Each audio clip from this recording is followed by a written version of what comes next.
봄날의 약속. 일부. 우연한 재회. 2019년 봄 경북 안동의 한 시골 마을.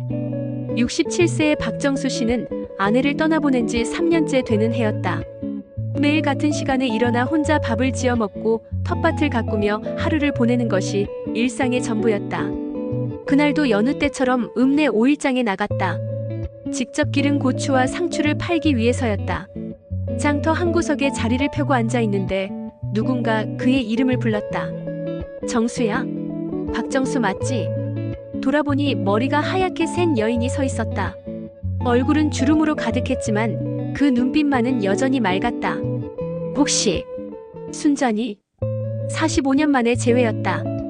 고등학교 동창이자 첫사랑이었던 김순자였다. 둘은 잠시 말을 잃었다. 세월이 핥히고 간 서로의 얼굴을 바라보며 그 긴 시간의 무게를 실감했다. 여기 살아? 응, 시집 와서 계속. 너는? 나도 고향에 돌아온 지 3년 됐어. 순자도 5년 전 남편을 먼저 보냈다고 했다. 서울에서 살다가 고향으로 내려와 작은 식당을 운영하고 있었다. 2부. 다시 시작된 인연. 그 후로 둘은 오일장에서 자주 마주쳤다. 처음엔 어색한 인사만 나누다가 점점 커피 한 잔을 함께하는 사이가 되었다. 우리가 이 나이에 다시 만나게 될 줄 누가 알았겠어. 순자가 커피잔을 들며 말했다. 정수는 조용히 웃었다.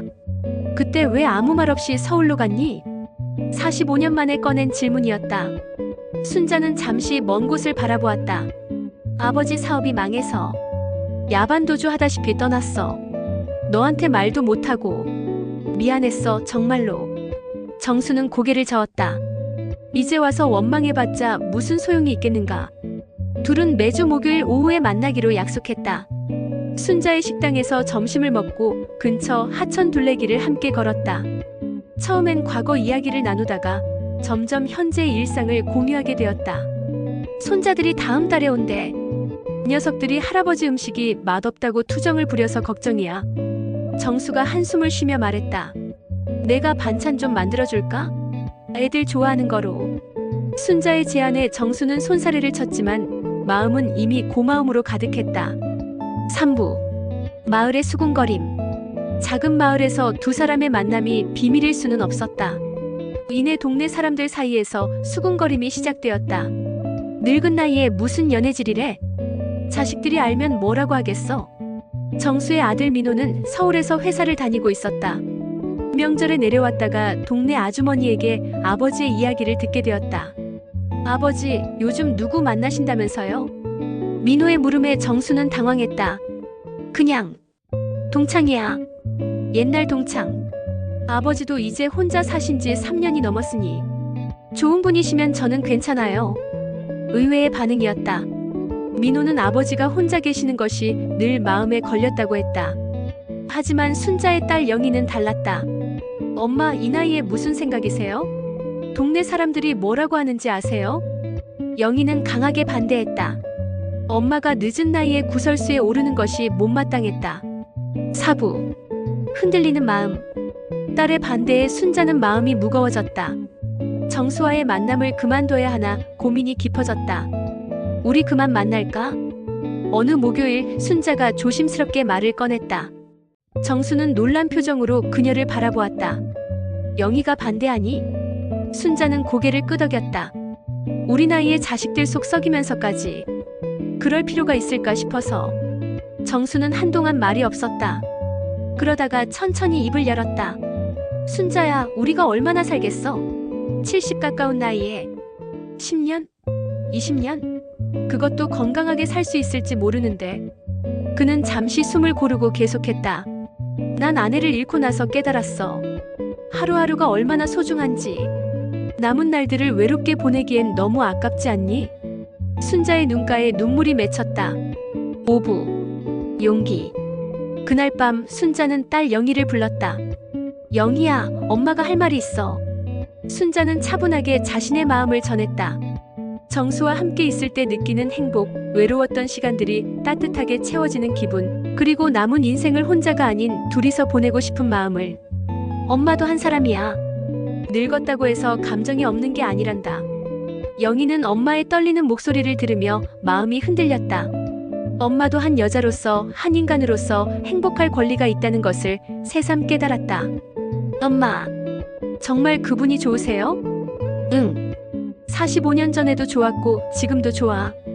영희는 한숨을 쉬며 엄마의 손을 잡았다. 알겠어요, 엄마. 엄마가 행복하시다면 제가 뭐라고 할 수 있겠어요. 6부. 봄날의 약속. 2020년 봄 코로나19가 시작되었다. 작은 마을도 예외는 아니었다. 5일장은 문을 닫았고 사람들의 만남도 뜸해졌다. 정수와 순자도 만나기 어려워졌다. 노인들은 특히 조심해야 한다는 뉴스가 연일 나왔다. 두 사람은 전화로만 안부를 주고받았다. 건강 조심하고 마스크 꼭 쓰고 다녀. 당신도요. 손 자주 씻고. 하지만 5월의 어느 날 정수가 쓰러졌다. 코로나는 아니었지만 경미한 뇌경색이었다. 다행히 빨리 발견해서 큰 후유증은 없었지만 한동안 입원해야 했다. 순자는 매일 병원에 찾아갔다. 면회가 제한된 시기였지만 창문 너머로라도 정수를 보고 싶었다. 이렇게 갑자기 쓰러질 줄 알았으면 더 많이 만날걸. 정수는 병실 전화로 순자에게 말했다. 아직 늦지 않았어. 건강해지면 매일 만나자. 그래. 우리 정식으로 한번 만나자. 자식들도 다 부르고. 7부. 가족의 만남. 정수가 태어난 후 두 가족이 처음으로 한자리에 모였다. 순자의 식당에서였다. 민호와 영희는 서로 인사를 나누며 어색하게 웃었다. 어머님이 만드신 음식 정말 맛있네요. 민호가 먼저 말을 꺼냈다. 아버님도 정말 좋은 분이신 것 같아요. 영희도 화답했다. 자식들의 축복 속에서 정수와 순자는 서로를 바라보며 미소 지었다. 우리 너무 오래 돌아왔네. 정수가 순자의 손을 잡으며 말했다. 이제라도 만나서 다행이야. 8부. 새로운 시작. 2021년 가을 두 사람은 작은 결혼식을 올렸다. 화려하지 않았지만 진심이 담긴 자리였다. 동네 어르신들과 가족들이 모여 축하해 주었다. 이 나이에 웨딩드레스는 좀 그렇지. 순자가 쑥스러워하자 정수가 웃었다. 한복이 더 잘 어울려. 곱다 정말. 결혼 후 두 사람은 정수의 집에서 함께 살기 시작했다. 아침마다 함께 텃밭에 나가고 저녁엔 마루에 앉아 차를 마셨다. 젊었을 때 못해본 것들을 이제야 하네. 순자가 정수의 어깨에 기대며 말했다. 늦었다고 생각할 때가 가장 빠른 때라고 하잖아. 9부. 일상의 행복. 두 사람의 하루는 단순했지만 충만했다. 아침 6시에 일어나 함께 산책을 했다. 정수는 다리가 불편해진 후로 지팡이를 짚었지만 순자와 함께라면 먼 길도 걸을 수 있었다. 저기 저 나무 보여? 우리 고등학교 때 그 밑에서 자주 만났잖아. 맞아, 기억나? 내가 러브레터를 줬었지. 무슨 러브레터야, 그냥 편지였어. 나한텐 러브레터였는데. 오후엔 순자가 식당에 나가고 정수는 집에서 집안일을 했다. 전에는 귀찮기만 했던 설거지도 빨래도 이제는 즐거운 일이 되었다. 순자가 돌아올 시간이 가까워지면 정수는 대문 앞에 나가 기다렸다. 오늘 장사는 어땠어? 손님이 많았어. 당신이 도와줘서 수월했지. 저녁 식사 후엔 함께 TV를 보거나 화투를 쳤다. 또 이겼네. 당신 화투 실력이 늘었어. 순자 선생님한테 배워서 그렇지. 잠들기 전 두 사람은 항상 서로에게 말했다. 오늘도 고마웠어. 내일도 건강하게 일어나자. 10부. 마지막 선물. 2023년 겨울 정수의 건강이 다시 나빠졌다. 이번엔 심장이었다. 의사는 수술을 권했지만 나이를 고려하면 위험할 수도 있다고 했다. 수술 안 하면 어떻게 되나요? 순자가 물었다. 약물 치료로 관리는 가능하지만 언제 어떻게 될지 모릅니다. 정수는 수술을 거부했다. 이 나이에 배 가르고 싶지 않아. 남은 시간을 편안하게 보내고 싶어. 순자는 반대했지만 정수의 결심은 확고했다. 그 후로 순자는 식당 문을 닫았다. 정수와 함께 보낼 시간이 더 중요했다. 두 사람은 버킷리스트를 만들었다. 제주도 가보고 싶어. 신혼여행 못 갔잖아. 좋아, 가자. 비행기 타는 거 무서워하지 마. 2024년 봄 두 사람은 제주도로 여행을 떠났다. 성산 일출봉에 올라 해돋이를 보고 해안도로를 따라 드라이브를 했다. 순자야, 고마워. 이렇게라도 함께할 수 있어서. 무슨 소리야? 아직 갈 곳이 많이 남았어. 하지만 그것이 마지막 여행이었다. 11부 이별. 2024년 여름, 정수는 다시 쓰러졌다. 이번엔 일어나지 못했다. 병실에서 순자의 손을 잡은 정수가 힘겹게 말했다. 미안해. 더 오래 함께하고 싶었는데. 미안하지 마.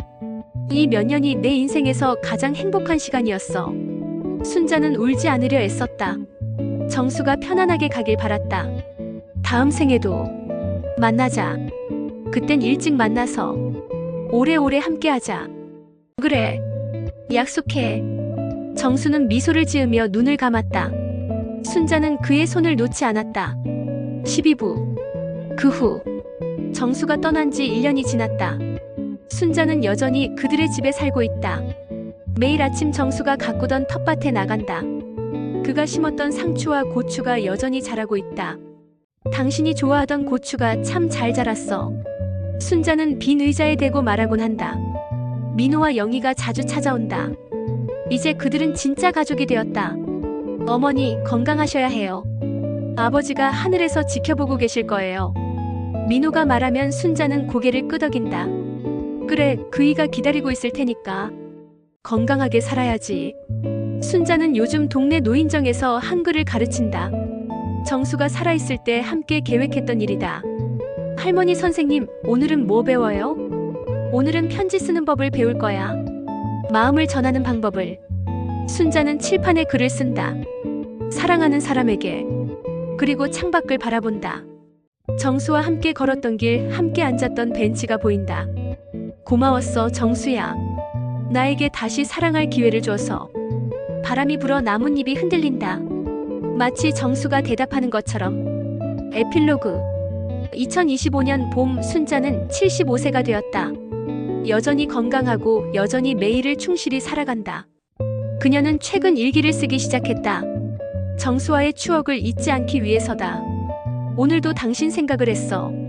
우리가 처음 다시 만났던 그 봄날처럼 오늘도 봄이 왔어. 벚꽃이 피고 새들이 노래해. 당신이 그리워지는 날이야. 하지만 난 울지 않아. 우리가 함께했던 시간이 있으니까. 비록 짧았지만 그 어떤 긴 세월보다 값진 시간이었어. 당신이 내게 가르쳐준 것, 사랑의 나이는 없다는 것, 언제라도 새로 시작할 수 있다는 것, 그리고 하루하루가 선물이라는 것. 나는 오늘도 그 가르침대로 살아가고 있어. 언젠가 다시 만날 그날까지 당신이 자랑스러워할 수 있도록 잘 살게. 사랑해, 정수야. 순자는 일기를 덮고 창밖을 바라본다. 해가 지고 있다. 하지만 내일 또 해는 뜰 것이다. 그녀는 미소 지으며 저녁 준비를 하러 부엌으로 향한다. 오늘도 내일도 그녀의 삶은 계속된다. 정수와 함께했던 그 봄날의 약속을 가슴에 품고. 사랑에는 나이가 없습니다. 60대, 70대, 80대라도 우리에겐 사랑할 권리가 있고 행복할 자격이 있습니다. 남들의 시선을 의식하지 말고 남은 인생을 충만하게 살아가시길 바랍니다.